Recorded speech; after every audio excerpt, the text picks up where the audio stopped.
President Trump to make a final determination on Iran after a 2-hour-long meeting in the Situation Room yesterday. The White House telling Fox, quote, President Trump will only make a deal that is good for America and satisfies his red lines. Iran can never possess a nuclear weapon.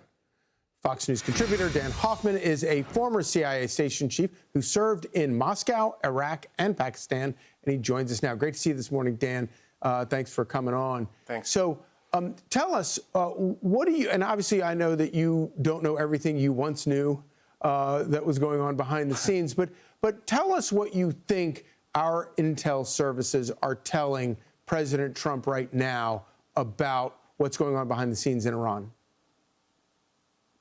Yeah, I think the president has to be relying on our intelligence community. I'm quite sure, based on my own experience serving at CIA and running Middle East operations for years there, that the president is asking Director Ratcliffe at CIA to pulse our human sources and produce the intelligence on Iran's plans and intentions. Right now, Iran's government is in the hands of the Iran's Revolutionary Guard Corps, General Vahidi, and even though there are others doing the negotiations, the hardliners are there in Iran, and the question is what their plans and intentions are going forward, and whether there might be other opportunities for us to press them to get a better deal.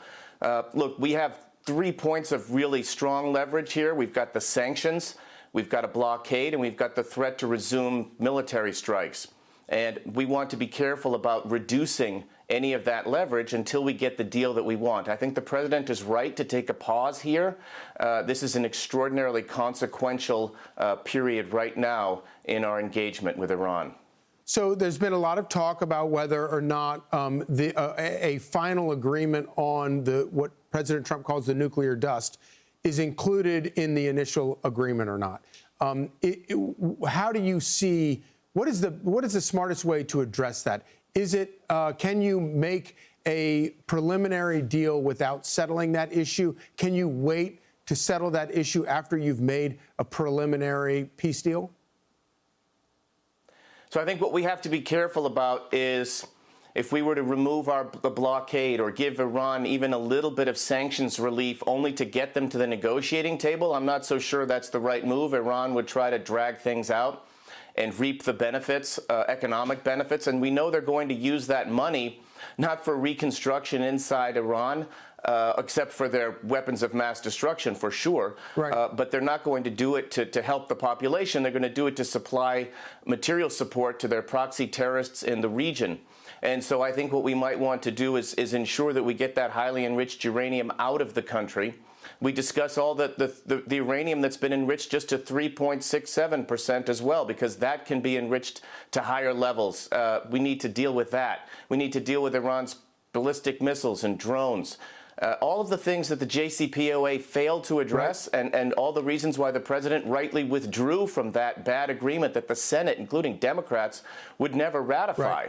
Right. The president is on the hook to do that. And I think that's, again, why right now this is consequential, and it's good that we're taking a little bit of a pause here to get the best deal we can. So real quickly, because we got to go, but, you know, and you're not a shoot from the hip kind of guy, Dan, but if you could shoot from the hip real quickly, what do you think the chances are of arriving at a peace deal in a matter of days here? I'm not that sanguine that we're going to see that. Iran is holding out. I think that's the question for our intelligence community. How much pressure can we continue to deliver against the Iranians? They have a lot of incentive not to give in, not to negotiate. They want to appear resilient as their axis of resilience against right. the United States. It's how they derive their regime security. So this may go on yet for some time. I would not be surprised if that were the case, but right. good on President Trump and the administration for holding fast. Dan Hoffman, always appreciate your insights. Thank you. Be sure to like and subscribe for all the Fox News latest on YouTube and catch full shows streaming now on Fox One.